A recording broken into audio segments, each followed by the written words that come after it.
is accelerating influence operations, with a recent case alleging private firms used online creators to subtly shape narratives among foreign troops. Analysts caution this reflects a broader shift in modern information warfare rather than a single incident. As governments reassess free speech and counter-influence boundaries, this trend is likely to intensify as AI tools proliferate. This is USNS News. Stay informed. An article by Stu Kovac, published on December 26, 2025 in the Epoch Times, states that the Chinese Communist Party wages sustained, non-kinetic war against the United States. It traces roots to unrestricted warfare and the PLA's 2003 warfares. It then layers related concepts.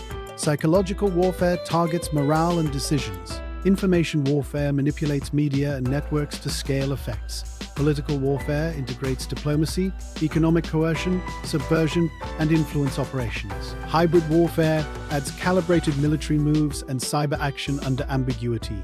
Unrestricted warfare sits above all, treating every tool as fair game. The piece closes by arguing Beijing is now refining English acronyms for influence, citing code as a new cognitive tactic aimed at Americans. After the Cold War, U.S. defense spending as a percentage of GDP dropped significantly. The War Department budgeted for quality over quantity. That served us well for 30 years. However, we now find ourselves in a new era, an era of cheap, disposable battlefield drones. We cannot be left behind. We must invest in inexpensive unmanned platforms that have proved so effective. One of my priorities is rebuilding our military. We can't do that by doing business the same way we have in the past. We cannot afford to shoot down cheap drones with $2 million missiles, and we ourselves must be able to field large quantities of capable attack drones. Argentina President Javier Milei just stunned the world by gifting Trump a framed letter of him nominating Trump for the Nobel Peace Prize. President Trump is respected worldwide. That's fantastic. Thank you very much. And when he did this letter, Mr. President, your settlement in the Middle East wasn't done. So we had to do a new letter Let's do that. to include that, because this is a very important. You'll have to add one extra sentence. Exactly.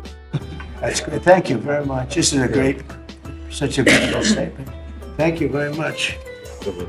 On the early morning of January 5, 2026, 26-year-old William Defoe was arrested after allegedly using a hammer to smash 4 windows at U.S. Vice President J.D. Vance's $1.4 million residence in Cincinnati, Ohio, and damaging a Secret Service vehicle. The Vance family had already returned to Washington, D.C. No one was home and no injuries occurred. No motive has been officially released. Defoe has a documented history of mental health issues. Defoe is from Cincinnati's affluent Hyde Park neighborhood. His parents, William Defoe, a pediatric urologist, and Catherine Defoe, a pediatrician, are prominent medical professionals and registered Democrats who have donated thousands to Democratic causes, including campaigns for Kamala Harris and Joe Biden. Some reports indicate that Defoe has recently used the name Julia Defoe on social media, follows transgender-related resources, and uses she/her pronouns, suggesting a transgender identity.